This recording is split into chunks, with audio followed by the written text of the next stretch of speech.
Hello, everybody. This is Fernando for the latest Godzilla podcast. I thought I would do another special edition video of sorts, kind of in the realm of talking about the world of Godzilla in a loose way, and it has to do with today, finally, I was able to see the 10 Cloverfield Lane film. It's just my thing. Whenever it comes to these movies that come out, I love waiting until they're at the very last breath being in theaters. Whenever that happens, that's when I love going because the theater will be mostly empty, and so I get to enjoy it in luxury. So in this case, I saw the film, and I'm going to provide a spoilerific review of it. So if you haven't seen the film yet, I caution because I'm going to talk about some pretty important stuff.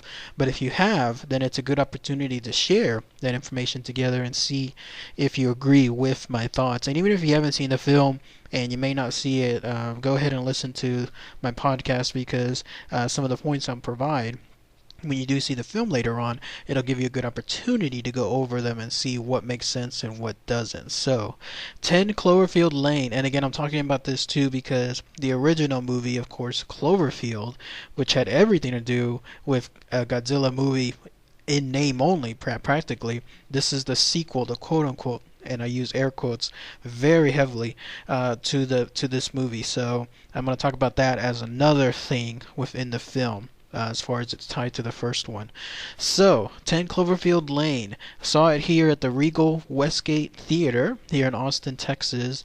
Pretty good theater, by the way. They had a major upgrade, it seems, recently where they added some pretty nice seats, the ones that recline back. They took off some rows. They added much more legroom for that. It's pretty nice stuff, so I highly recommend it. Anyways, 10 Cloverfield Lane. Right off the bat, great highlights. I'm going to talk about that within the film, and I'm going to talk about the bad things. But first, the highlights. I loved the build-up within the film. I loved the scenes, the way as they played out, even the quiet ones. This was a hallmark of a movie where you know that it's about the writing first, it's about the story first, it's about making sure that every scene is as best as can be on a written side, so that way whenever it gets to be played and acted and then finally directed and then shown to us as viewers, it makes sense. It's perfectly trimmed. There's not too much excess stuff, and at the same time it's not lacking a lot of things somewhat, but it still allows the film to be as efficient and as perfect as can be. This is a perfect example of a great theater play that happens to be a film.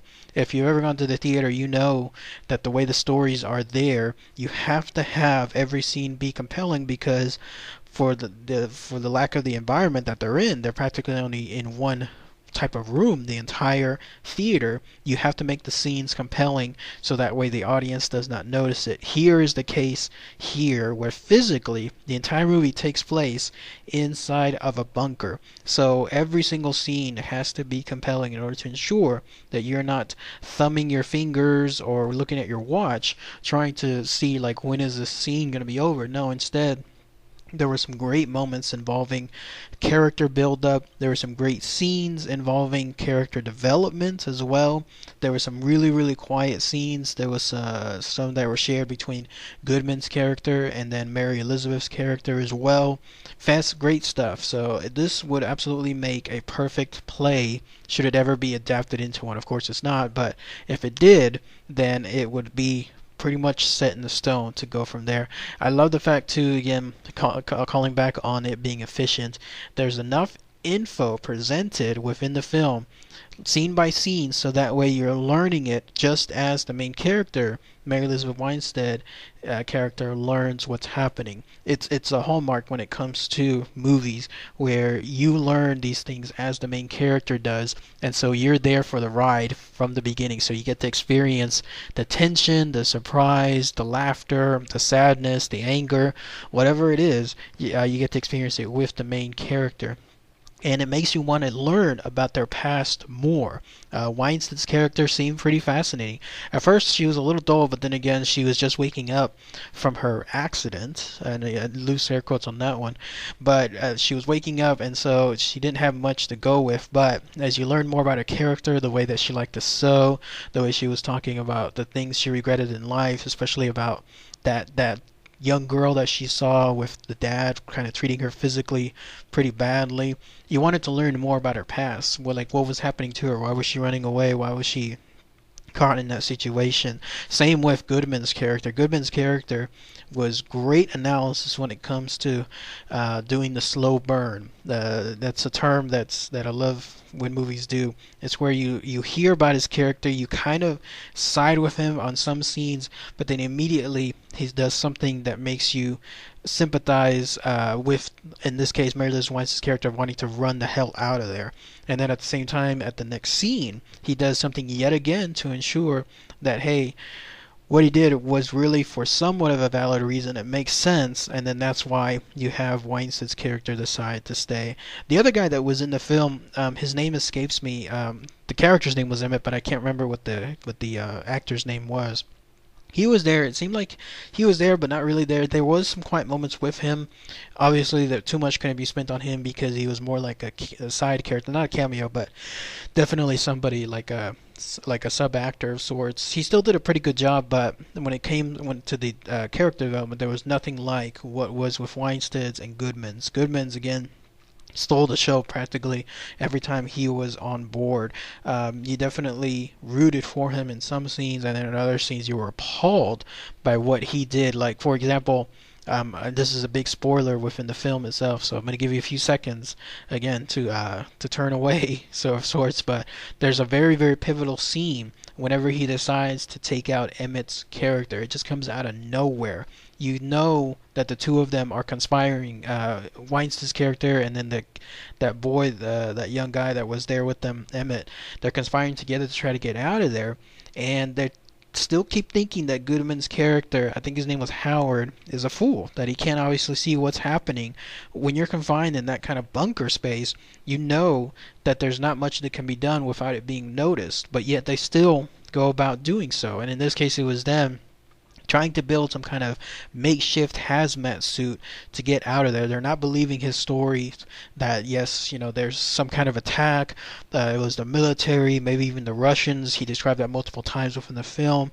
They're not believing that there's some kind of toxic air out there, but just in case if there is, they're making that hazmat suit, and they're definitely getting things ready to make the big escape, including tying Goodman's character up to make sure that he doesn't escape with them. Well, obviously he catches on to everything. He confronts them. This was probably like the third or fourth time that when you combine Weinstein's character and Emmett's character, that they were trying to do something against him. He had finally had enough. But what happened next definitely even shocked me, because there he is, he's confronting them, but he does it in a very peculiar manner. He shows them first like a vat of acid, and he says this is what's used to dissolve practically anything, even human bodies. And so obviously they're getting to a point where they're wondering why he's telling them, and then he just practically tells them up front that he knows what's happening, he knows what they're doing, and he's asking them questions related to it. He'll give them one chance, and then that's it. If they don't answer right, then they're going straight into the vat.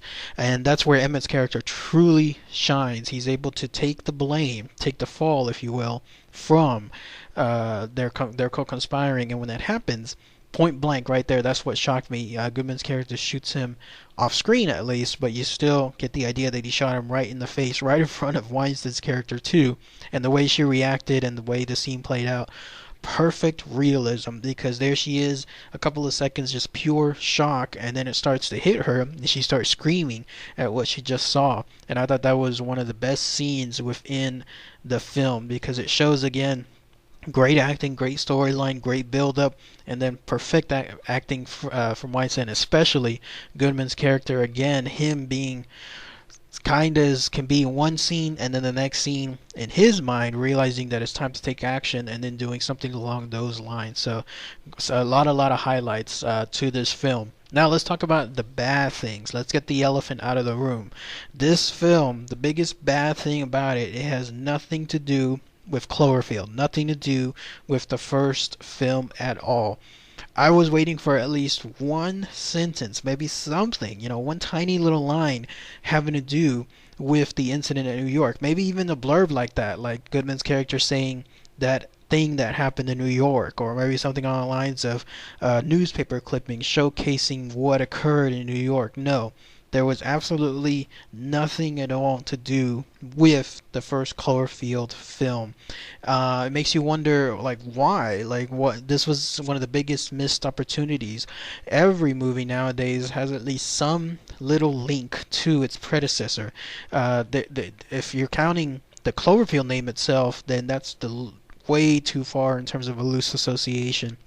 I was hoping for at least something to help tie things together, but no, unfortunately not. And I thought that was again one of the biggest missed opportunities within the film. I can see why the film it had so much potential. Like it could have had a much bigger, I guess, I don't know, impact than it would be if it truly was involved in the first Cloverfield film. Even like, let's say, the rumored mother, in this case of Clover, or maybe even Clover surviving, the offsprings from Clover, just tiny stuff. So anything that could have impacted that film that way, but no, it didn't. Instead, that's where it became a quote unquote spiritual successor. What does it even mean? Like, I'm wondering how that's going to work out with future sequels. Like, is every sequel now going to have something just to do with the Cloverfield name?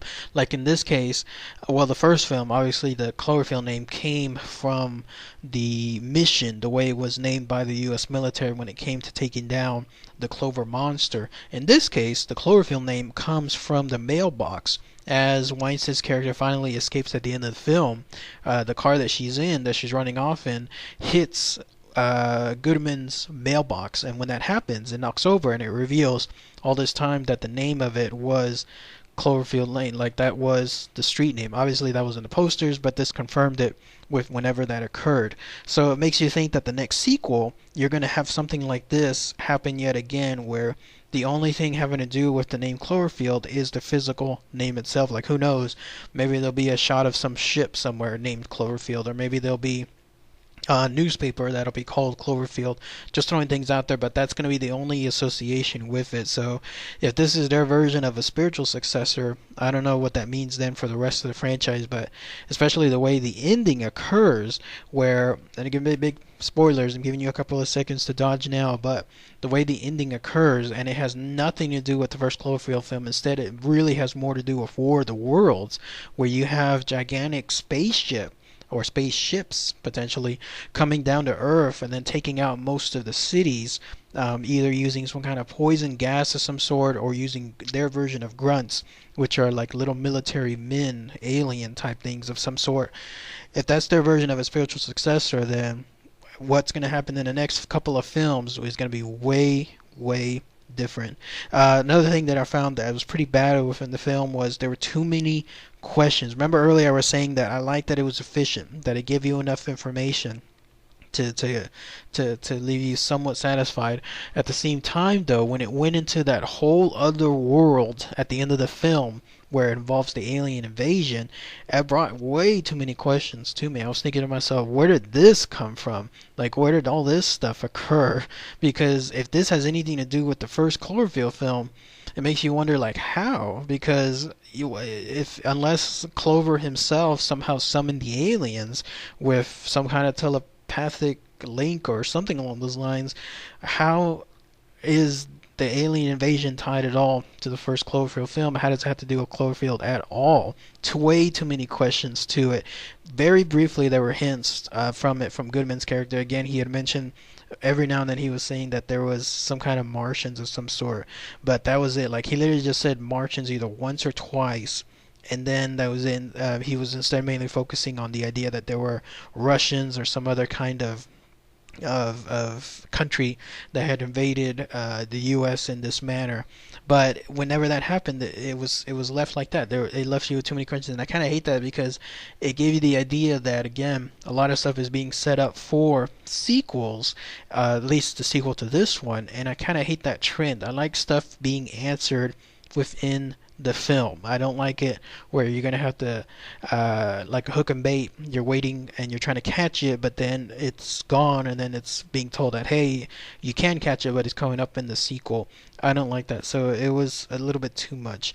Another thing I did not like is the fact that there was this missing girl bit with regards to John Goodman's character. I think that was kind of added. It seemed like it was to me at least. It was added to finally make the final push that was needed to make Weinstein's character run out of there. Because at that point, again, there was a lot of hints that he was a really good guy, and there was a lot of hints that he was someone else, like someone very bad. But there was nothing really concrete, and it seemed like it was almost like there was like a test audience of some sort that said, you know what, there's something else that's needed, because Goodman's character was too gray. We still don't believe the idea that Weinstein's character would run out just because of the circumstances listed before. So it seems like this was added on somewhere in there to make sure that the missing girl bit, which seemed concrete, was in there, so that way Goodman's character truly was listed as evil. So I don't know. I thought that was a little weird to have that in there. If anything, I thought they should have made it where that Emmett guy. What if they would have made him the one that abducted the girl, or what if they might have made him somewhat of the bad guy, slowly manipulating things on the side so that way he could take over the bunker. I thought that would have made much more sense. Like Goodman's character, he was off, but at the same time he didn't seem crazy. Like there's crazy and then there's crazy, and I didn't think that Goodman's character was that kind of loony, at least until the end when they made him really really loony.